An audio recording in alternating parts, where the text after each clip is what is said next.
Hi Scorpio, love reading po tayo para sa bagong taon 2026. Ano nga asahan nyo? Anong parating sa inyo sa inyong buhay, relasyon, pag-ibig?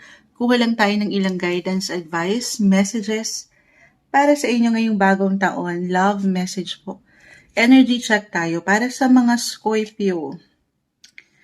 Anong parating sa kanila? Anong ganap? Mensaheng gabay po para sa mga taong ito. Scorpio 2026. Buhay pag-ibig. Message. Scorpio, ano nga asahan nyo ngayong bagong taon sa inyong love life? Love life. Okay. Desesit, pansit. Ayan. May pansit. May nakita kasi ako nasa kusina si ate. Charis, ayan. Kahit meron kayong nakikitang reverse na baraha or nakabaliktad kung kayo bago lang po na makapakinig kay Moonchild. Ito po ay may kalakip lamang na mensahe. Alam nyo na kapag lunch na ba ang lahat, tayo po ay live na live. May papansit na agad. Hindi kasi may celebration akong nakikita. Siyempre, kung may selebrasyon, merong handaan. Yes. The Four of Wands, guys. Scorpio, wala nang patumpik-tumpik pa. This is a wedding card. Love reading tayo. 2026. Walang imposible sa inyo. For some of you, tayo po ay general reading, especially for couples in a relationship. Pakita natin sa live na pinagtibay na rin ng ilang pagkakataon sa relasyon. Why not? Maaaring makatanggap kayo ng love or marriage proposal ngayong New Year. It could be unexpected. Nakita ko si The Tower. This one is in reverse, the Seven of Wands.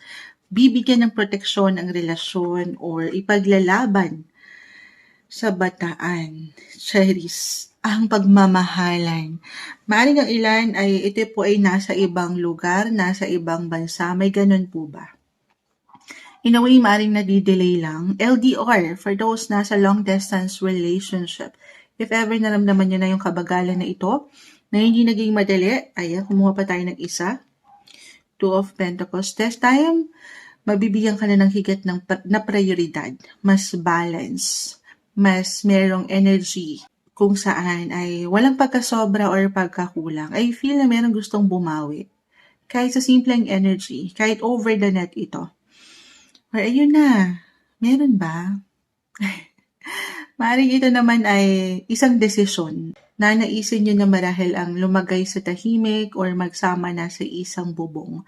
May ganun po ba? Sandali lamang po. May ilang test na may pa-exam si TikTok. Sasagutin lang natin. Ayan, pumasa po tayo ulit. May pa-exam, live na live. Why not? Speaking of tests, yung ilang pagsusulit ng buhay na kung saan hindi naging madali nitong mga nakalipas. Ito na. Parang nga sabi ko nga, sa hinabahaba ng prosesyon ay baka sa simbahan din po ang inyong tuloy. Gusto niyo yun? Mas malalim, mas may pagka-intense. Yung aking nakikita mas malawak, umangat na yung maturity, better version ng mga Scorpio 2.0 ngayong bagong taon na ngaangat. So reversal din yung enerhiya natin every time, especially for couples in a relationship. Again, pwede itong sa'yo to kasi higit mag-apply or sa kanya. Or pareho kayo. The Two of Pentacles, mas balanced, mas mature, mas ready. Practicality, emotional, andito rin. Balance between home, work, family, money, relationship. So, mas ready. Mas mapangahawakan nyo ang bawat isa or yung ilang kaganapan niya na ito sa inyong paligid. Okay? Yes, may pagkasapat. Or ito yung pinaka-advice. Yung contentment, yung fulfillment, kung ano yung ngayon, yun naman yung mahalaga. Hindi magiging perfect, wala namang perfect na relasyon. Lalo pa nga doon pa lang sa salitang LDR, kung yun po ay mag-resonate. Oo, hindi na madali. Pero ang mga sitwasyon daw ay merong paraan, solusyon, resolution. As long as nandito yung pagprotekta. Kung ano yung gusto niyo ipaglaban, okay, sa bawat isa. Walang imposible. At the end of the day, celebration, guys. Meron kayong isa-celebrate. Gaano man kalaki kaliit ito ngayong bagong taon pagdating sa inyong mga buhay pag-ibig. Okay, for some of you na parang moonshot kabaliktaran naman yan, tayo ay general reading guys ha. The Tower, the Seven of Wands. Parang for some, maaaring natitrigger eh. Both itong healing nyo. Healing, for some na nandito sa healing process, and yung mga personal growth nyo. Oo. Lalo pa kung hindi kayo dumaan na talaga kayo sa mga pagsubok ng buhay, or kung ngayong bagong taon susubukin ng ilan. Parang may ilang unexpected. It could be positive or negative guys, sa Tower. I will be honest.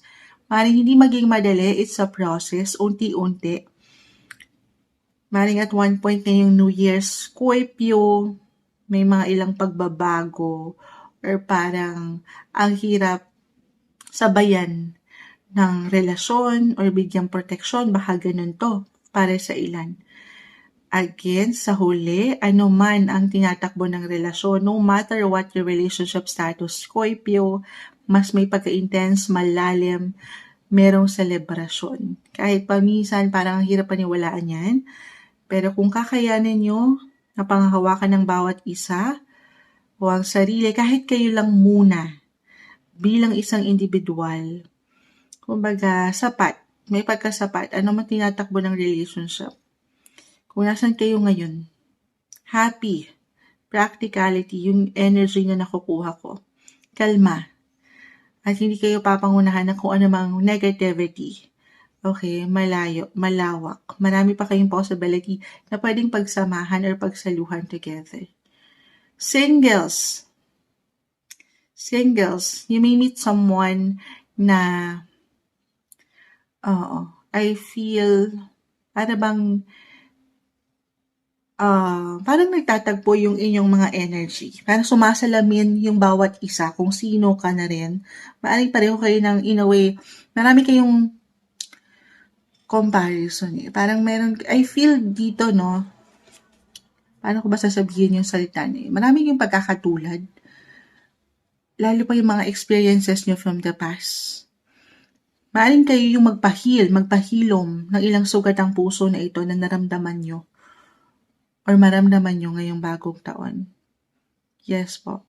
At dito, singles, ayan na. Why not? Meron kayong makikilala. Meron pwedeng revelation, confession, information na umangat. Kung ito lamang ay pahihintulutan ha, kung hindi pa kayo ready talaga at parang nabibigyan nyo ng pagpipigil pang sarili kasi hindi pa kayo handa. Hindi nyo rin naman kailangan madaliin. Oo. Pero sabi ko nga, una't huli, Scorpio, ano man ang pagdaanan mo ngayong bagong taon, mas mature na, mas matatag ka na, mas better ka na sa bawat decision or action na yung gagawin. Una't huli, piliin nyo ang selebrasyon na ito ng inyong mga puso. Deserve nyo yan. Ito yung umaangat na guidance. Alam ko may hugot yung ilang huling messages, ano? Oo, may hugot. Pero ito yung umaangat na guidance, advice, messages. 2026 love reading po tayo para sa inyo, Scorpio.